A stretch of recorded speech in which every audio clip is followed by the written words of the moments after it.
Bom, então por que que nós dançamos todas essas tantas músicas? Por que que a gente fica com o coração na mão, não sabe que música levar para o festival? Ai, meu Deus, as pessoas estão dizendo que eu tenho que dançar só música cigana. Eu só posso dançar música cigana brasileira. Eu não posso dançar uma música flamenca, uma música cigana espanhola. Eu não posso dançar uma música russa. Eu não posso dançar uma música dos Balcãs. Na verdade, nós podemos tudo. E eu vou explicar o porquê desse tudo. Vou ter que falar da história, porque sem a história não tem como eu fundamentar para vocês o porquê que nós dançamos tantas músicas e não só músicas ciganas brasileiras. Nós dançamos outras músicas também. Já há registros em livros de história da dança, não da dança cigana, mas da dança, de que haviam bailarinos, músicos que divertiam a coroa, que se apresentavam nos castelos, que se apresentavam para essas famílias da corte, enfim, que eram contratados e que divertiam essas famílias que aqui vieram para colonizar o Brasil. E dentre estes bailarinos, estes músicos, haviam também ciganos. Na verdade, sempre houve a expressão da música e da dança aqui no Brasil, cigano. Dessa forma, de uma forma bem tímida, né? Posso dizer porque, na verdade, as danças e as músicas ciganas, elas eram mais fomentadas aonde? Nos núcleos familiares. Se fomentando de pai para filho, de mãe para filha, isso tudo. Sem poder, às vezes, se expressar de uma forma mais aberta. Mas isso tudo, não só no Brasil, mas como no mundo inteiro. A dança e a cultura brasileira, ela tá dessa forma, ela tá influenciada por tudo o que aconteceu dentro da colonização. As famílias que vieram, as famílias ciganas que vieram para o Brasil também foram muitas. Rum, Sinti, Calon. Dentro dessas três famílias ainda há muitos outros clãs que ainda têm as suas ramificações e suas particularidades. Então imagina que mundo é esse, é um mundo muito amplo.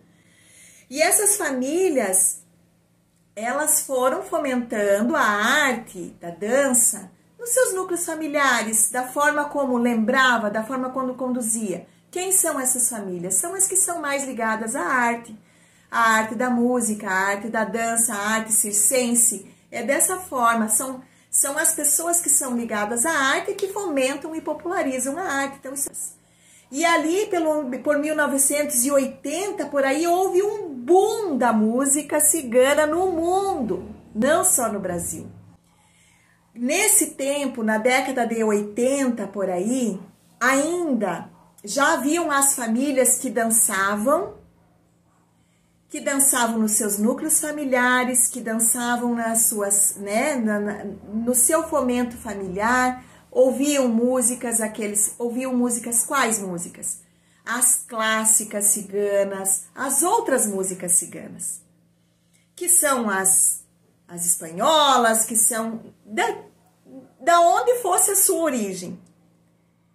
Por exemplo, nós temos uma família do Milva City, o Encanto Cigano, que foram uma das primeiras famílias que popularizaram a dança e a música, porque eles se apresentavam publicamente com a sua banda. No início, eles não tinham músicas. Ele tem um histórico da música, do violino, da música clássica. E o que ele tocava antes de ter as suas próprias composições? Tocava as músicas clássicas ciganas, como Orros Negros, Czardas, essas músicas clássicas. Essas músicas clássicas não eram dançadas daquela forma, como é dançada na Rússia, na Hungria, não, era dançada dessa forma, com esse trejeito, com essa forma de conduzir o corpo, que é a dança cigana brasileira. Já com toda a influência, mesmo dançando aquele tipo de música, que não são ciganas brasileiras, composições brasileiras. Porque até então não haviam músicas compostas por bandas brasileiras. Foi a partir da década de 80 que começaram a surgir as primeiras bandas ciganas brasileiras que faziam composições de músicas aqui no Brasil. Mas e que músicas elas tocavam? Tocavam músicas inspiradas em Gypsy Kings, em releituras, nas czardas, nas clássicas, nas músicas clássicas, que eu quero dizer, nas músicas que são cantadas em romanês também. Então, nós recebemos essa influência não só no nosso corpo, de todas essas culturas, né, de todas essas etnias, mas também a música sofreu essa influência.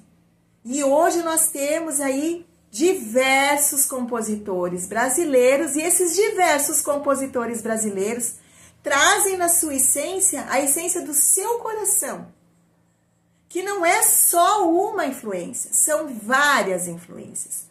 Uns mais para o espanhol, para o português, outros mais para a linha do leste europeu, outros mais para o português, e outros com uma característica muito grande brasileira. Já fomentando como se a música já fosse realmente brasileira.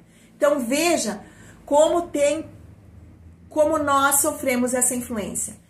Na nossa forma tradicional de dançar, na verdade, a nossa forma tradicional de dançar dança cigana não está vinculada à música cigana brasileira cantada em português.